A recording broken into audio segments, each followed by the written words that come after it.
ওই দেখো গাইস, বরফ সম্রাট আমার মাকে একটা বিশাল বরফের খাঁচার ভেতরে আটকে রেখেছে। এখন যেমনেই হোক মাকে আমার বাঁচাতে হবে।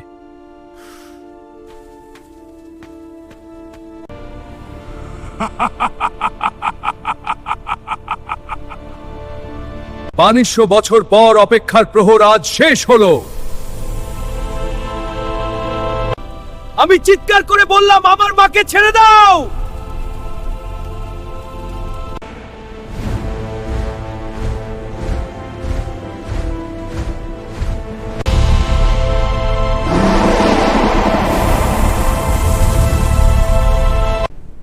বরফের সৈন্যরা আমাদের ঘিরে ফেলল।